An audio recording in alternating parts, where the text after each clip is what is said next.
have a little 5-minute and 1-minute little sign that I'll put Oh, up at the yeah. end. You know what? If you can give me even more than that. Okay, what would you like? Heavy 15 minutes. Okay, if I put up the 1 minute every 15 minutes, will that, just because I don't have a 15-minute sign, will that? You can even talk to me. Like, are you sitting anywhere here? Just tell me what time it is, so I because I was going to bring my clock and put it right in front of me, but if I don't have it, if you just, and then every once in a while I might say, what time is it? So just let me know. Okay, everyone, we are going to get started. We're really excited about our next speaker. Deb Ajango has presented nationally and internationally on the topic of risk management. Can we get some quiet in the back, please? Quiet in the back, please.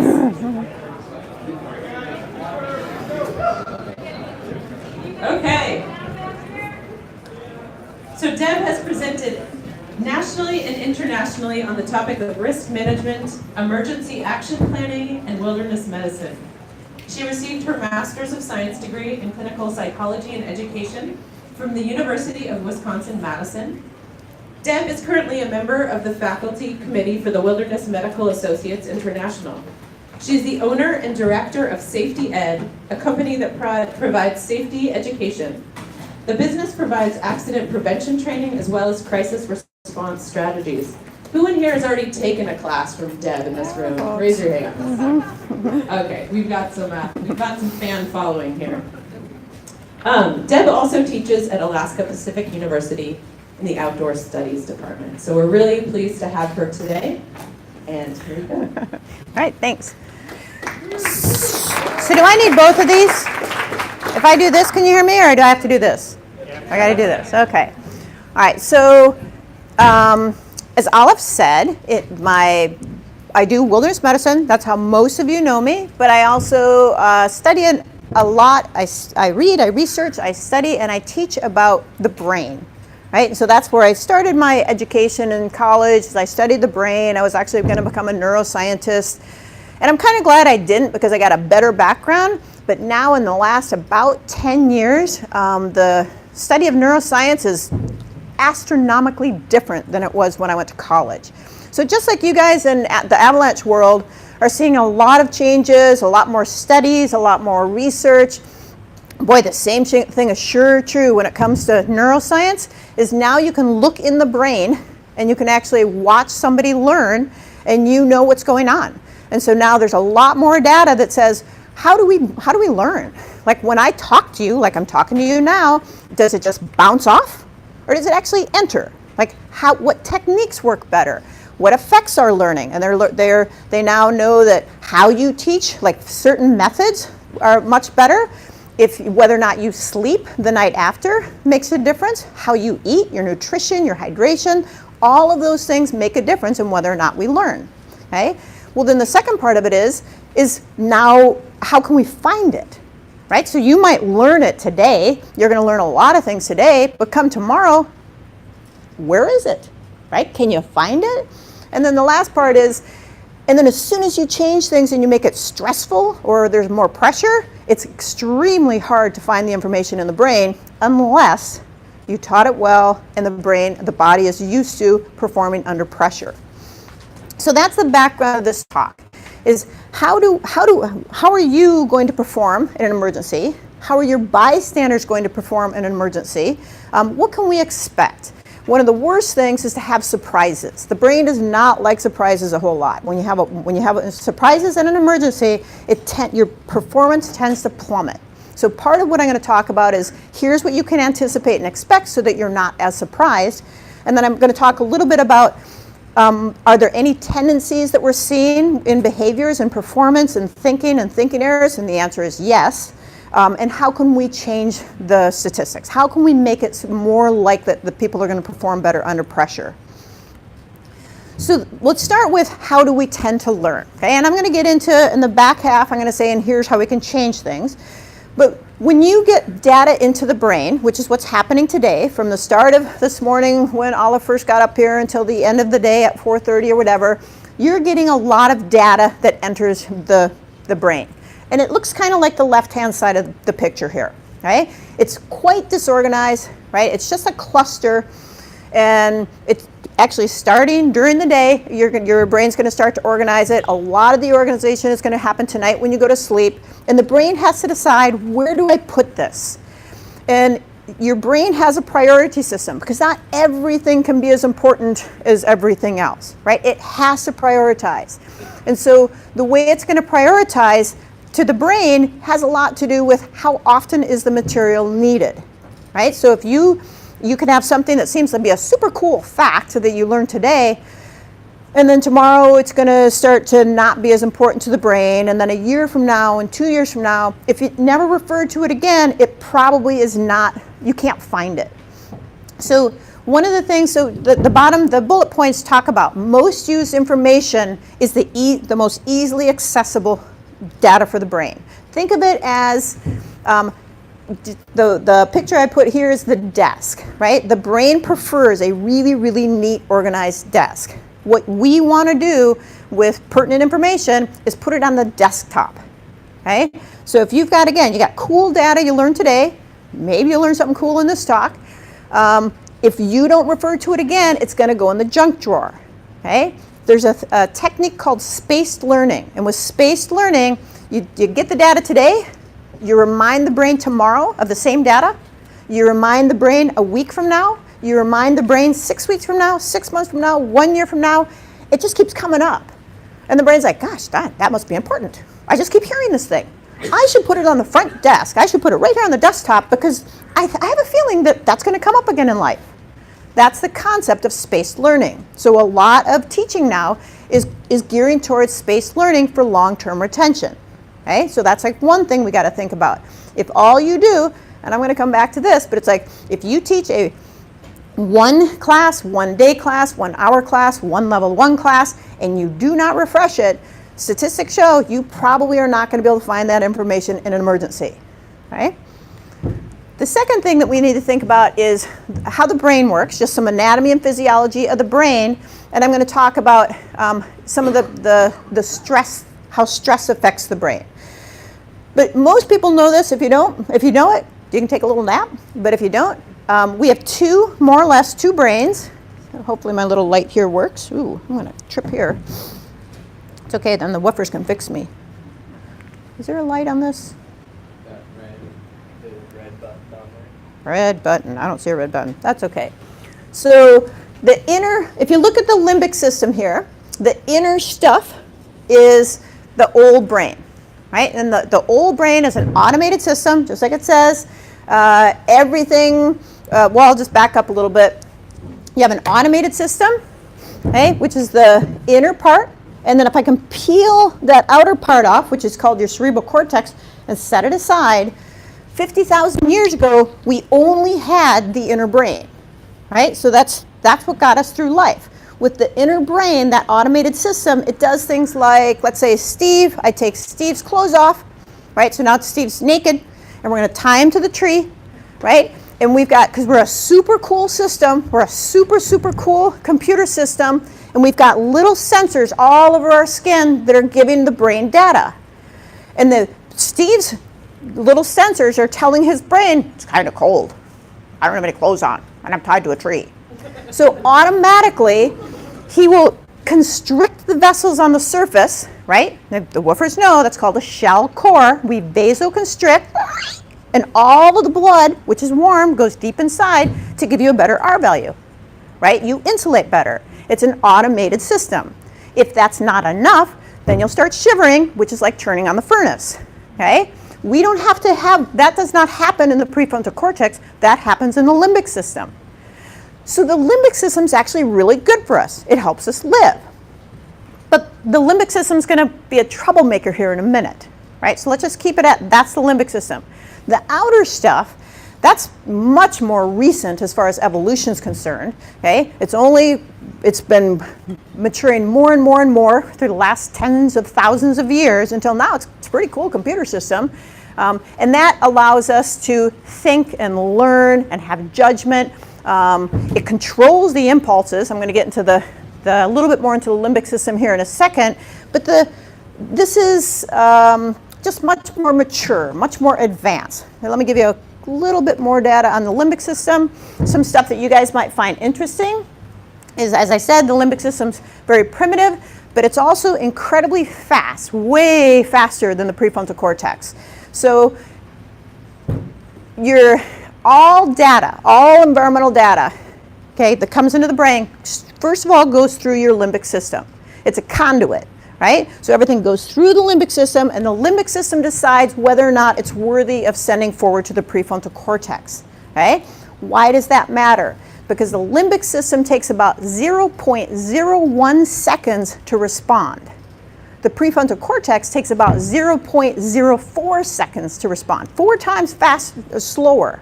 And we're like, well, what's the difference? It's like, because the limbic system responds so quickly, it can respond before the prefrontal cortex even hears the message, right? And it's just going to be this automated system. And that, again, that automated system is going to affect whether or not you can think properly, right?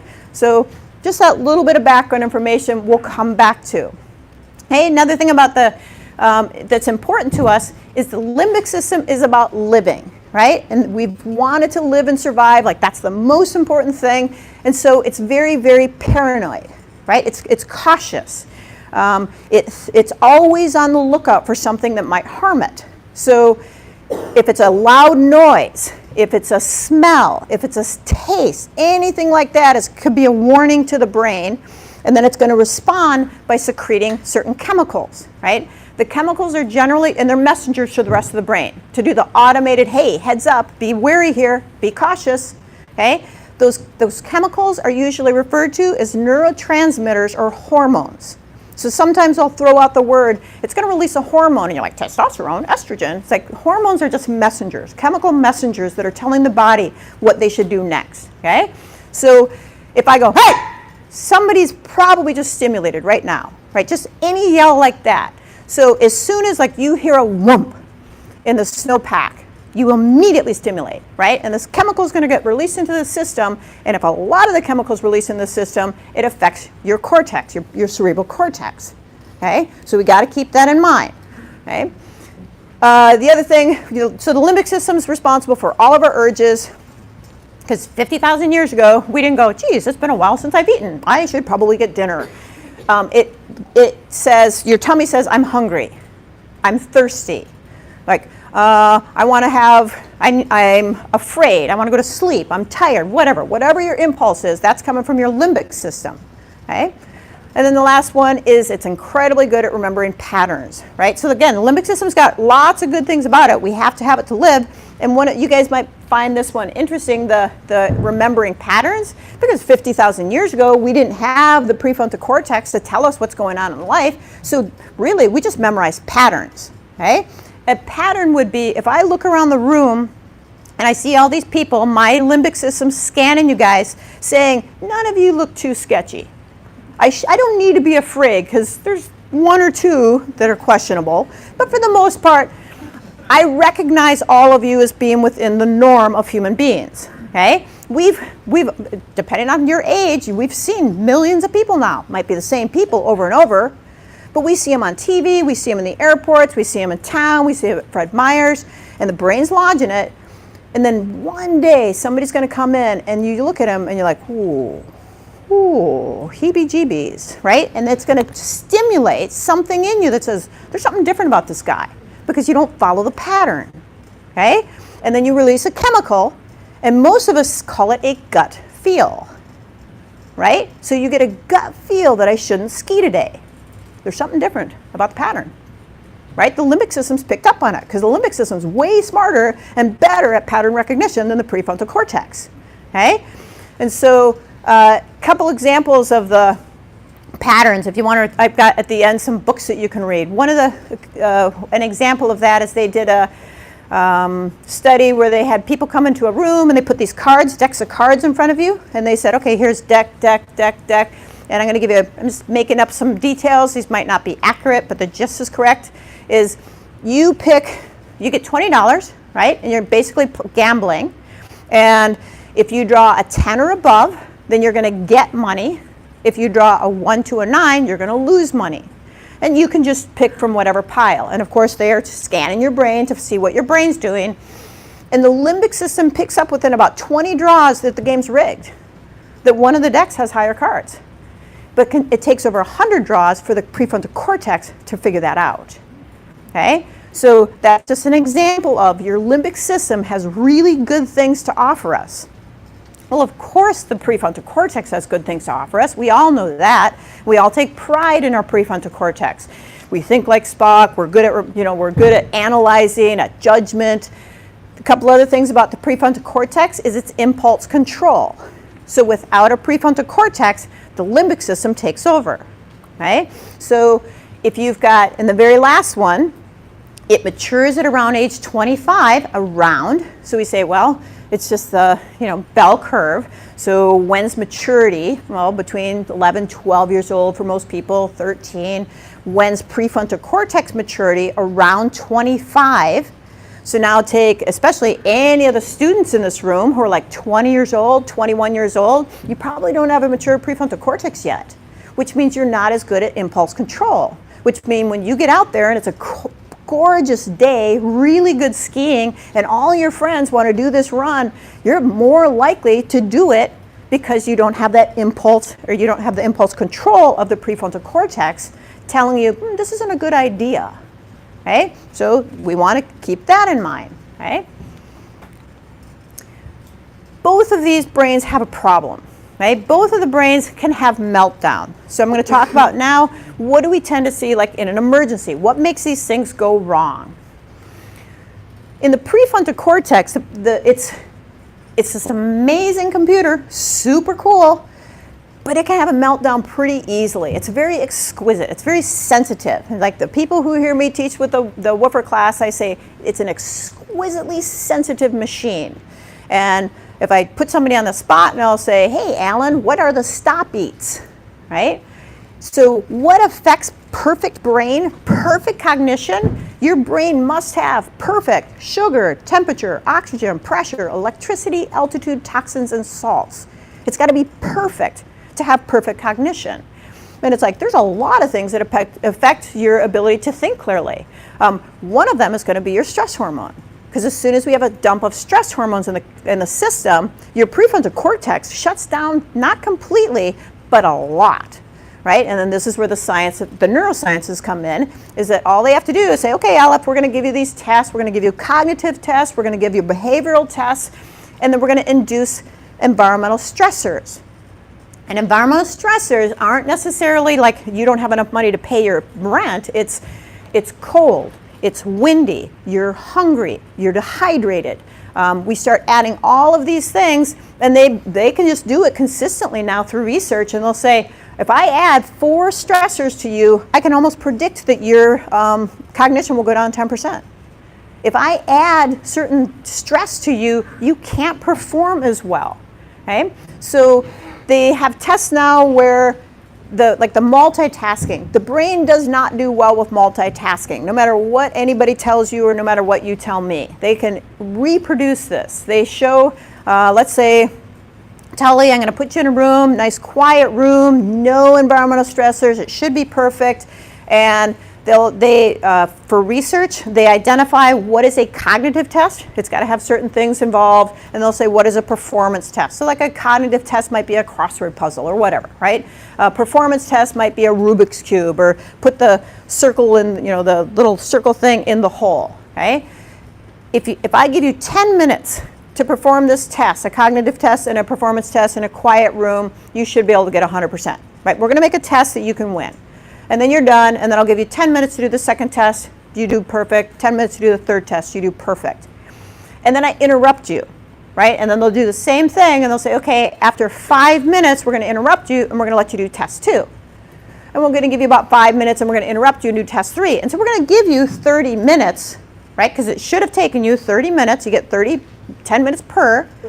But if we do it and mix it all up, your efficacy goes down about 50%. Right? You are just not as effective when you multitask. Why does this matter? Because in an avalanche or in an emergency, there's a lot of multitasking.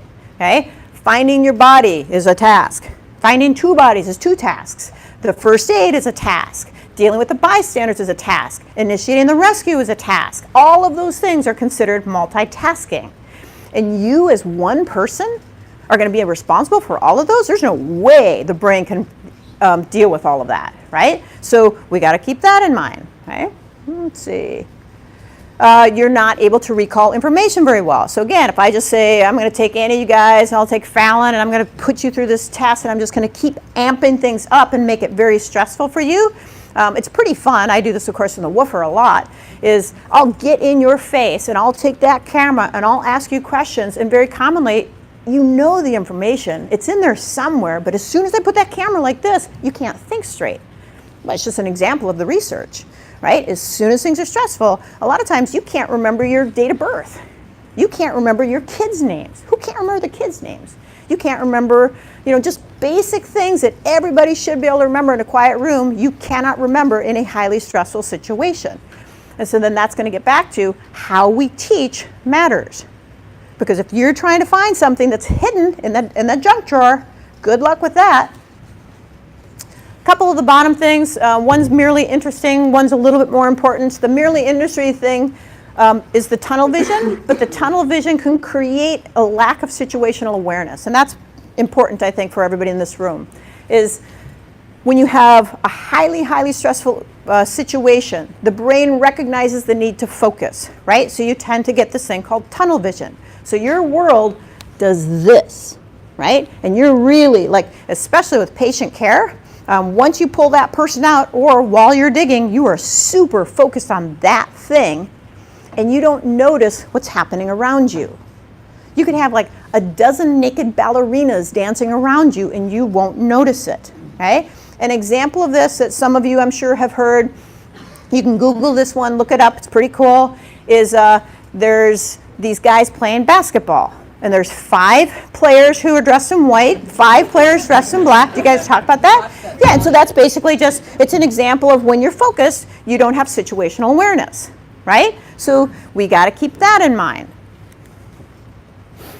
So those are the problems with the prefrontal cortex. The prefrontal cortex is very easy to drop down in efficacy, okay? The problem with the limbic system is that if it's overstimulated, right? You're going to have a dump of a chemical, neurotransmitter in the system. Most commonly, it's adrenaline, right? And that's the guy on the number 1. And if you have a dump of adrenaline in the system, historically, that's kept us alive, right? That's actually a good thing. Your pupils dilate. The pupils get bigger so that you can see the data better. You actually have increased smell, increased hearing. You have increased pulse rate, and why? Because you immediately dump more glucose into the blood, and the pulse takes it around so that now you have cellular energy, right, very close at hand. You instantaneously have more coagulants in the system. You have more clotting factors, so that if you're hurt in the emergency, you clot more quickly. All of those are the result of more adrenaline in the system. That's good for us, okay? But if you have too much adrenaline in the system, it's going to dump your cognition, okay? So again, that's the problem with the limbic system potentially. The second thing on the number 2 is some people have a dump of acetylcholine. Acetylcholine, they're not positive why this one's happening, right? This just doesn't seem to make a whole lot of sense in today's world. But if we go back 20,000 years and you're attacked by whatever, some predator, a lion or a bear, something like that. And if you're surprised, and if all of a sudden this thing comes at you, and you realize, because you instantaneously have to make a decision, you don't have this prefrontal cortex to figure things out, it's like, whoa, too late, can't run, can't fight, let's shut the system down. And you have a dump of acetylcholine. And the acetylcholine immediately dumps your pulse, dumps your blood pressure. Instead of being upright with the blood pressure, you don't have one, so you get lightheaded. Everything relaxes, including your sphincters. So you commonly pee yourself, you poop yourself, sometimes you vomit, you drop to the ground, and you look dead. Well, good thing your predator has a limbic system because they memorize, their pattern recognition says, don't eat sick prey, you'll get sick. So when we pass out, the predators won't eat the sick prey. Okay? So that's an example of another inappropriate limbic system response in an emergency. How am I doing with time? Thanks. All right. So the third one that a lot of people don't know about is actually a bewildered state, and that's the freeze. Why do we freeze? Okay, I'm going to talk about that one here in a second. So that's the background information. All right, so we say, all right, so now you've got how you learn is going to make a difference, how the brain encodes and memorizes makes a difference, and how stressed we are makes a difference. But is there any predictability to how we're going to perform? And the answer actually is yes. Okay, so this guy named John Leach, he's from Great Britain, and he's done a ton of studies, and he's written a book called Survival Psychology. It's a little dry, it's not like a cozy read. He's on my reference list, but he started studying in World War II. World War II, they did a massive study, tens of thousands of soldiers who fought overseas. And when they brought them back to the States and they did this big study, and they found out that most American soldiers actually never fired their weapons because they were too afraid. And they hid in the holes, and they said, I couldn't do it. I couldn't bring myself out of that stress response. And the American government initially hid that report, right? They were offended, they were pissed, they were defiant, and they're like, no way. And then they said, gosh, I wonder if it's true. And they asked, when Leach asked these guys, why didn't you fire? And they said, well, the Germans looked nothing like the targets, right? I mean, we fired in just like a football field, and it was not stressful, and there was just this bullseye, and like that's how they trained. And they said, once I got in the real deal, that wasn't at all what it was like. And the military took that information and said, wow, well, we got to change how we train people, right? And now they do this thing called stress exposure training, and everybody on the planet has now stolen it. So they use medics, like surgeons now to do this, the pilots now to do this, firefighters, all of these people are starting to do live fire training, right, or simulations, because they realize that training under pressure, almost identical to what you're going to run into, is way more effective. And most of us actually don't do that. And you're going to say, oh no, we do scenarios in the field. And I'm going, well, it's closer to target practice unless you add stress, right? So most people, and actually I'll explain this chart a little bit more, most people do not panic, right? Panic's on the far left, poor performers. Most people do not nail it, right? That's the far right. And this is what Leach's study showed, is about 70% of people fall into what he calls a bewildered state, okay? And that's kind of, oopsie, this one, okay? So what tends to happen, and now I got to use my hands here. Can you hold that for a sec? So as soon as a bad thing happens, the brain's going to do a Google search, right? So it's going to type in, what do I do in the avalanche? What do I do when the bear attacks? Search.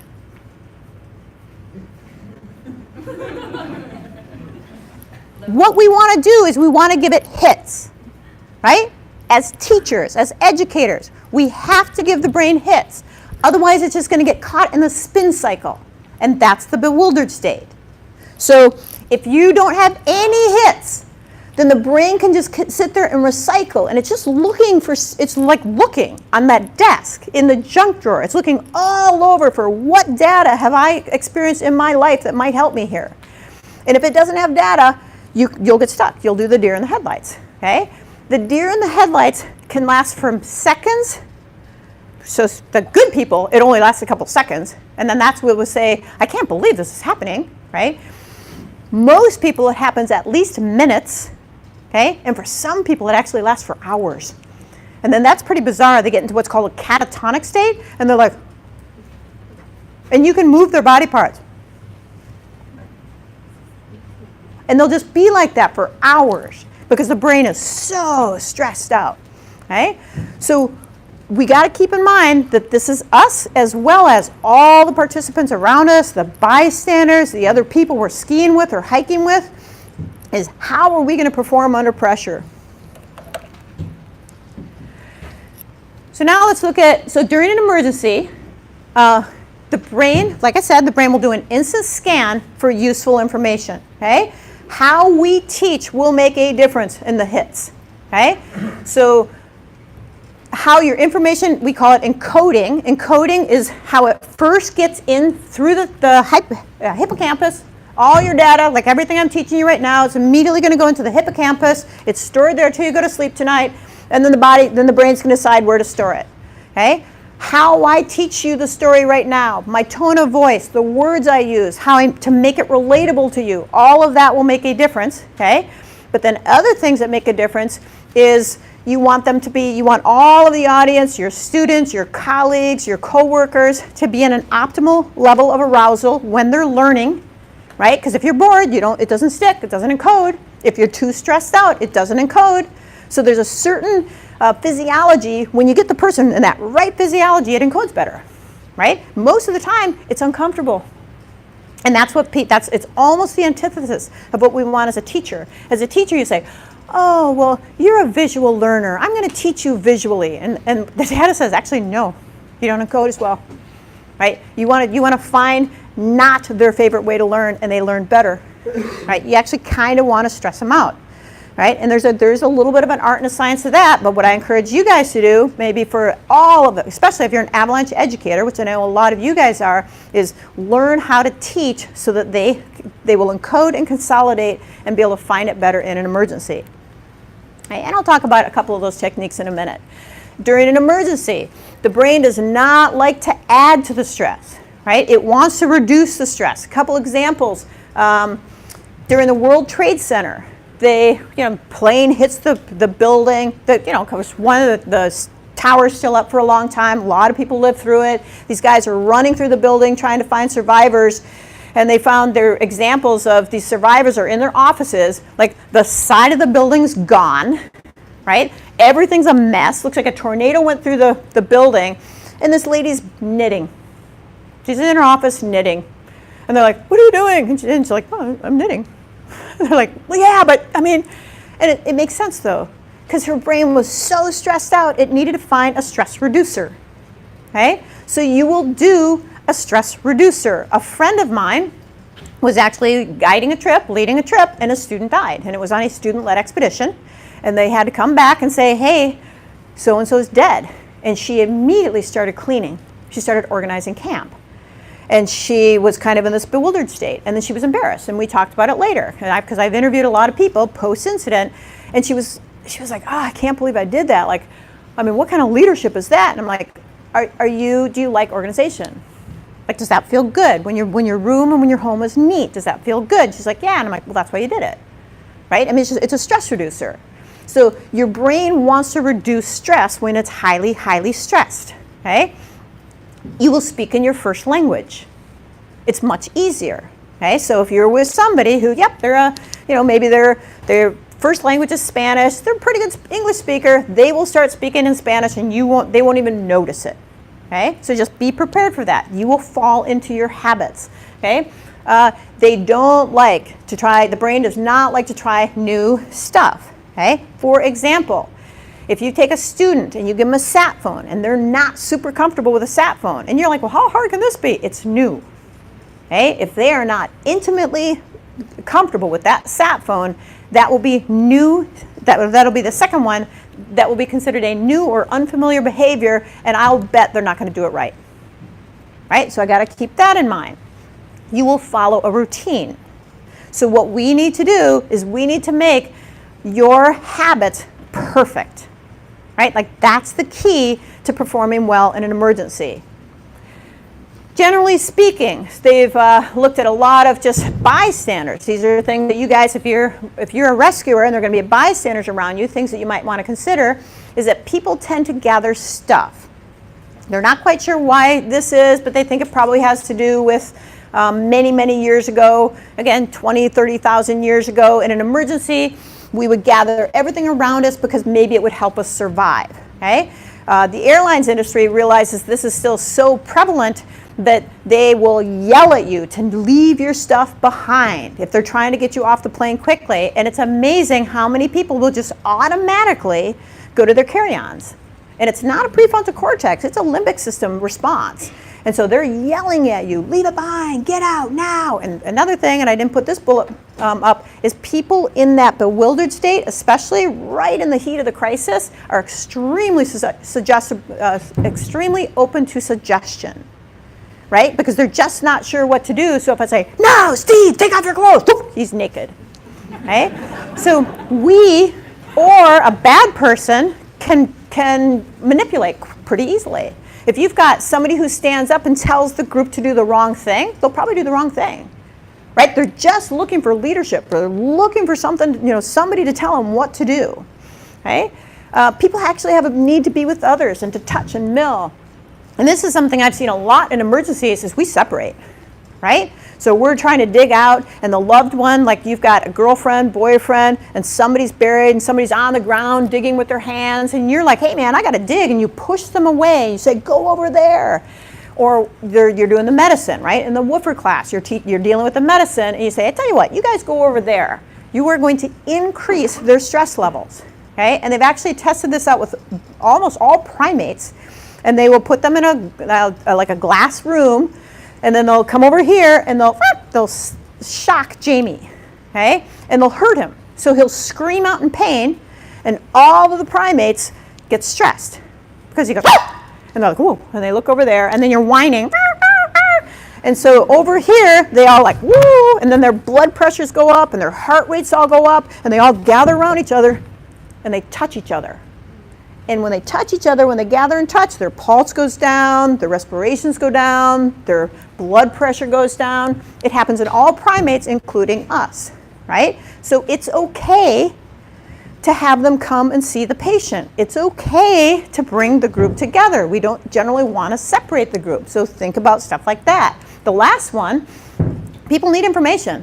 What I'm going to, the very last slide is going to say, what stresses us out? Lack of knowledge. Right? And when we don't know what's happening, we're going to get stressed out. So we got to be really careful that we inform people of what's happening. Okay? So kind of in a summary of this part is we say why does this all matter? It's because most people are actually not adequately prepared to deal with an emergency. What are you doing? We underestimate how much that stress is going to affect us. Right? Because we've actually not been in many emergencies. If you have, and what I'm going to talk about next is the more you're actually in an emergency, the more your brain gets used to it. Right? It's just that stress exposure training. But if you haven't been in really highly stressful situations and a true response, you will probably not do as well as you think you're going to. Okay? And then the other part is we overestimate our abilities. We overestimate our cognition and our performance. We think we're going to do well because we perform well in a highly controlled, non-stressful environment. And you think that by being tested in this room, that will equate with being tested out there. And it's like, well, the reality is, and this is my challenge or suggestion to you as an Avalanche group, is test your students, right? I mean, you guys got to get in the habit of starting to test. It's like, that's what WMA, all of the wilderness medicine's gone to now, is like, you got to test them. And what we have found is that, wow, that technique actually doesn't work. Or that technique does work. So, but testing doesn't have to be like a 2-hour test at the end of a level 1. The testing can be, Aleph, tell me what I just said. It could say, Fallon, tell me this. That's testing, right? And when you can't get it and you can't get it, then I recognize like, wow, maybe that technique didn't work. And as soon as I say, Aleph, tell me this, now in front of an audience, she just got a dump of adrenaline, and now she has to perform under pressure, right? So when I say testing can be super informative, and it should be done throughout the entire teaching process. So, as I said, there's a lot of neuroscience out there now that helps us understand how we can get people to perform. So this guy here, Anders Ericsson, he's pretty big deal in the neuroscience research, and he's done a lot on why are some people experts? Why do we have the LeBron Jameses of the world, chess experts, master chess people, musicians? What is it about these people that makes them an expert? And what a lot of the stuff is pointing to is how you practice, right? Your practice makes an awful lot of difference. Because this is a pet peeve of mine, is we very commonly say, well, if this was for real, I would do this. right? And you're going to catch yourself saying that. You're going to catch your students saying that. I catch students saying it all the time in the woofer. Well, if this is for real, I would have put a chemical heat pack on the toes. If this was for real, I would have fed them, hydrated them. It's like there's no research that supports that, right? It's like you are making this up. You are making yourself feel better, but that's actually not the truth. You will do what you practice at best, right? And so generally what you do in the practice field, it's like in an emergency, that is your 100%. And then you go down from there. So it's like make practice count. Whatever you guys do, hold them to high standards. Hold yourself to high standards. That's what makes you good, right? If you look at the LeBron Jameses of the world, or the Aaron Rodgers, or the Tom Brady, they don't stop practicing because they're good. They practice harder. They practice better because they want to be elite. They want to be the experts. And that is the way we should look at this. A couple other things, and I'm going to start at the bottom and go up, is there's never too much practice. So if you really, really want to be good, again, you look at all of the experts who they win the gold medals, they practice all the time, okay? Number two, practice isn't talking about it, although there is benefit to that because you can reduce the surprises in the brain, right? And you can actually do imagery, which I'll talk about in a second. But if you say, again, well, let's imagine that you were in the field in bad weather, what would you do? Like there's a little bit of benefit to that, but not nearly as much as actually doing it. Okay, the top one, practicing without corrective feedback, actually tends to reinforce bad habits, right? And so if you see somebody doing something in the classroom, in the field, and you don't correct it, they're probably just learning bad habits. I would say this top one might actually affect anybody who's a teacher or an assistant instructor. I commonly hear this, especially with Debbie May, with the wilderness medicine. They say, oh, well, our assistants just need to practice. That's what will make them good. And it's like, ooh, no. There's no research that says that. If I say, hey, Brooke, how good are you at basketball? I'm going to give you a ball, no coaching. I'm not even going to show you what good looks like, and I'm just going to let you go on the court and become good. Practice, practice, practice. How could you become good, right? You need to know what good looks like.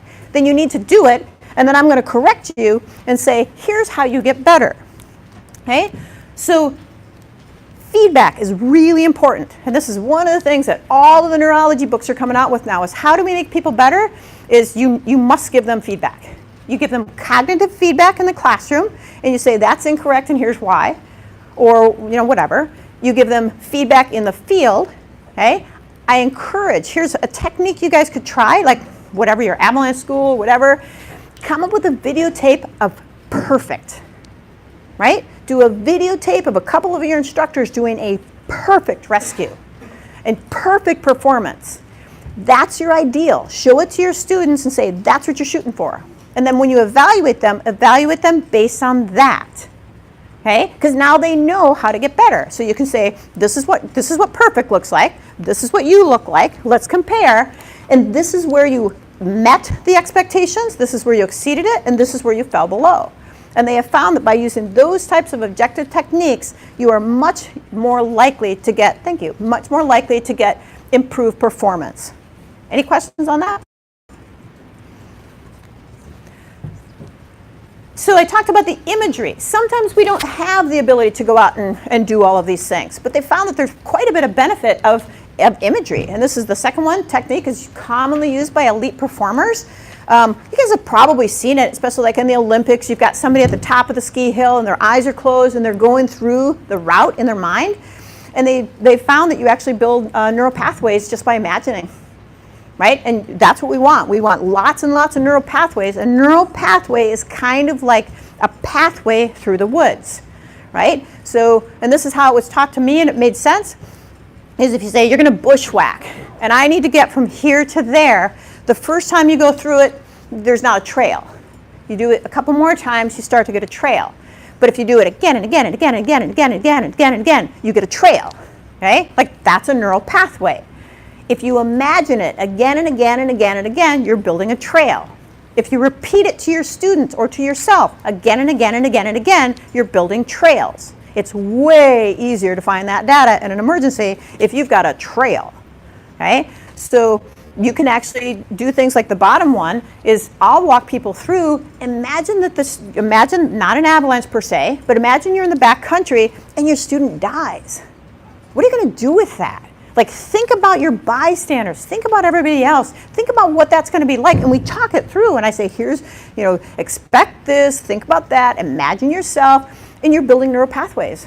Now it's not as surprising, right, when you get in the real deal. So we can use imagery as a technique to help them learn. Realism matters a lot. And I already mentioned this. The research shows that there is a place for lecture, right? Lecture is not the worst thing in the world. Lecture is a great way to introduce new information, right? Because it's like you have to become familiar first.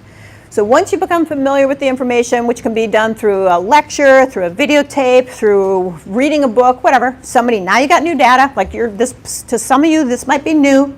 It's a lecture. It's a decent way to give new information. The next thing I need to do is I need to practice getting it from your brain back to me. Brooke, tell me what you learned today. Tell me what you learned in this talk. What were the key points? Let's try it again. Let's try it again. So now you've got to regurgitate it to me. And this is all Bloom's taxonomy of how we learn. First thing is you got to become familiar with it. The next thing is you got to get it so that you can get it back out, right? And now I'm going to start to add like stress to it and all this realism to it. And so I need to get your brain used to performing under pressure, right? And that's the realism. So a lot of you guys know this case study, but I don't know, probably 4 years ago now, Knowles had a National Outdoor Leadership School, had a group up in the Talkeetnas, and during the first day of student-led expedition, the group was attacked by a brown bear, okay? And so this is like day 24 of the trip. They had all gone through bear training. They had all gone through, the instructor said, this is bear spray, here's how you use it, showed them, right? And then all the kids had bear spray on them. Not a single kid, and the bear mauls them, right, comes running out, and so, actually I'll back up, I think I have time. It's kind of an interesting case study, because everybody lives, right, so it's cool. So this, talk about how the prefrontal cortex doesn't work under pressure. This kid is walking down the trail and he sees this brown circular thing and he thought it was a hay. He thought it was a bale of hay. And he's like, that's a weird place to have a bale of hay in Alaska, like near the river. And he's like looking at it like this. And then the bale of hay moved and immediately, instantaneously, he recognized that it was a bear and the limbic system like, ah! And so it releases all of this hormone and he freaks out and he screams and starts running and everybody started running, including the bear, like, holy cow. And the bear's like, you are wild, you're loud. And it's like, attack you. And then I'm done attacking you and you're loud, so I attack you. And then you get up and you're loud and I attack you. And so this bear is basically trying to take them all down. Not a single one of those students considered using their bear spray, right? In the interview later, they're like, bear spray? Like, oh, you think I'm gonna use that? Because the limbic system took over. And then Knowles realized, wow, our technique sucked, right? Our teaching sucked. We thought we had taught appropriately. We thought you were going to be able to pull it off. And when it really mattered, it didn't. And so now they actually do live fire training, right? So now you can buy inert gases, and they have a mechanical bear that runs at you, and they teach all of the students, you got to flip that safety and squirt that mechanical bear before you got in the field. Right? Because you got to make the training real, right? So try to figure out how we can do that as an industry. Okay, so last thing to remember is whether it's during your training or in the field, there are some very specific things that can add to the stressful situation or that can reduce the stress. Here's the bullet points of things that add stress. If you want to add stress in your trainings, add these, okay? So we say, well, anytime you perform a new skill, if you're not good at GPS, then I say, here, try this GPS. Do it in front of peers so that you're evaluated. You lack familiarity, it's stressful. And it doesn't mean you're going to have a meltdown. It just means you're going to secrete these chemicals, okay? So if I want you to be stressed, then I'll say, Olive, right? I point out her, I identify her and isolate her, and I say, tell me this in front of your peers. And now she's going to be evaluated by all you, and she's like, okay? That's actually good for you because you're learning to perform under pressure, okay? So you can add things to your scenarios. Add noise to the scenarios. Add confusion to the scenarios. Have people not speak English in your scenarios. Add time pressures. Make them work alone. All of these things helps them practice under pressure. Right? And they've actually shown that even if you can't do a perfect scenario, the more the brain gets to practice under pressure, the better it will perform in the emergency. Okay? In the field, sometimes you want to reduce the pressure. Imagine you're with a bunch of bystanders who are freaking out. If we can give them knowledge, familiarity, checklists, leadership, all of this kind of stuff, that actually can reduce their pressure. They have shown that just deep breathing techniques, and this is, I encourage all of you guys to pick up on this. This is not just mumbo jumbo. They have shown that by deep breathing, taking a deep breath, over a count of 4, hold it, and let it out. You do that a few times, your pulse drops by 5 points, right? Your blood pressure starts dropping. The stress hormones start basically playing out.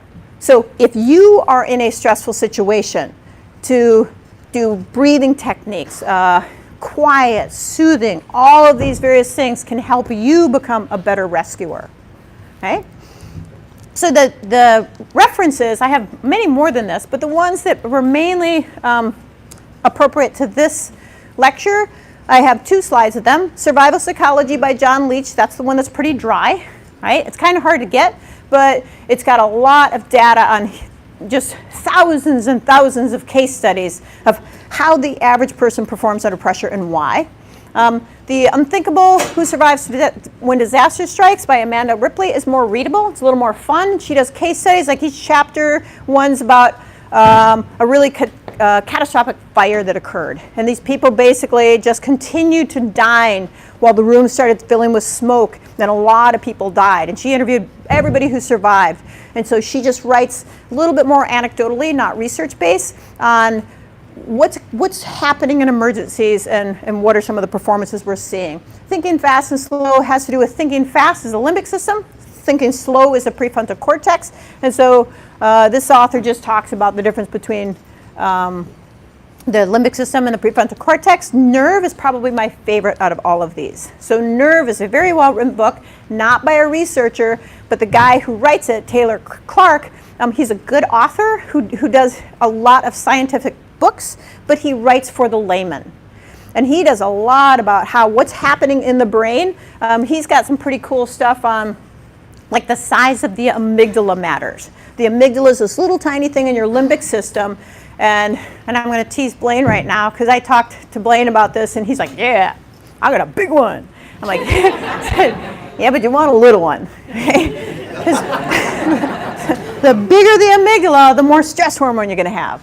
Right? And they actually are now, it's very controversial, but they're looking at testing the size of your amygdala to figure out whether or not they're even going to allow you to train for Navy SEALs, Special Forces, things like that. Because they say, you got a big amygdala, chances are you're going to have a meltdown when really highly stressful situations. But because it's not quite proven yet, right? They're like, well, this is early in the game. They say that's discrimination. Prove to me I can't do it. But there is some physiology involved, blah, blah, blah. So that would be it's an interesting read. Right? And then the last couple, I already talked about the peak. So Visible Learning. This is actually, I consider, probably the best book that I've seen so far. I read a lot on how we teach, right? The encoding, the consolidation process, what works, what doesn't. And Visible Learning and the Science of How We Learn by John Hattie and Gregory Yates. They're, I think, Aussies, might be from Kiwi land, but they speak funny. Very, very good book on how we can become better teachers. Okay? So a couple minutes left for questions. Any questions? Hopefully. Come on. Otherwise, I'm going to pick on you. I got a question. Yeah.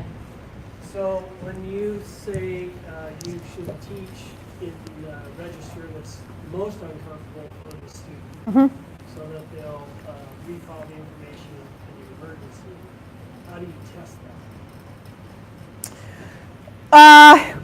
Well, let's start with so I'll do that two answers to that. First one is the teaching. So the teaching wants to be, and this, I think all of you do this. We want to use all of your learning styles. So we want you to learn, we want to teach in visual, auditory, tactile, case studies. I mean, do as much as you can.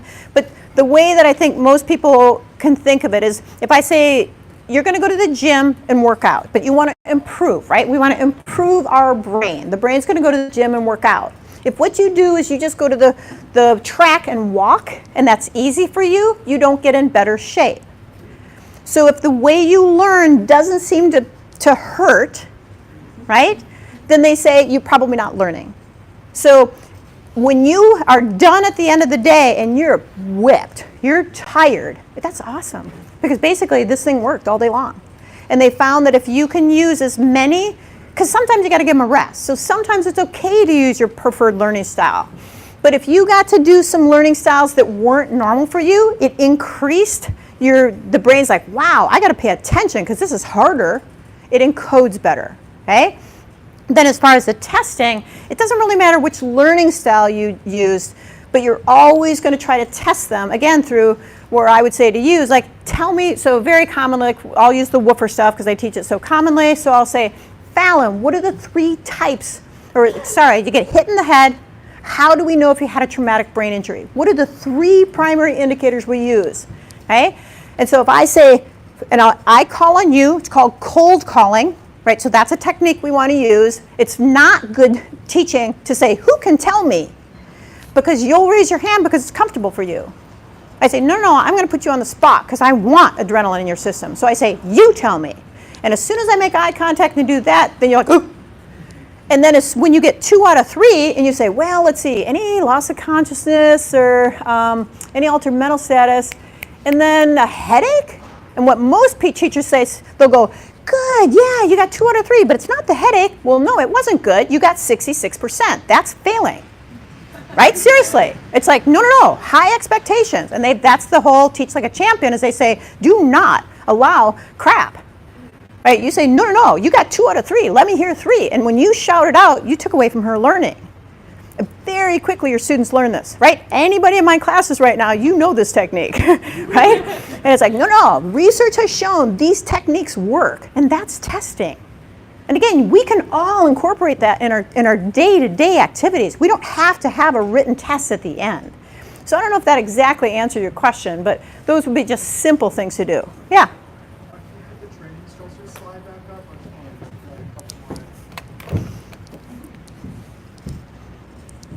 That thing there?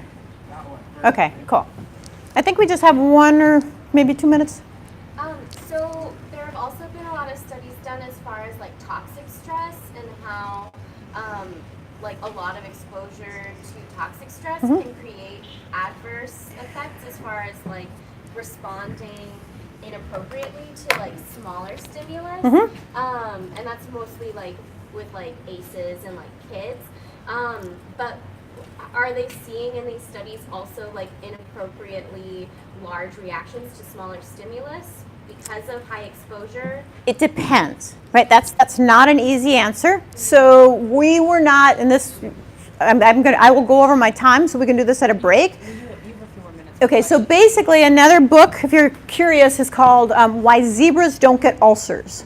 Okay, and so what that one has to do with is we were never made to live under chronic stress. The human body was not made for that, and that's creating lots and lots of mental and physical health problems within us, right? So if you have, instead of toxic stress, that's what we call chronic stress. People under chronic stress have a lot of physical and mental problems, okay?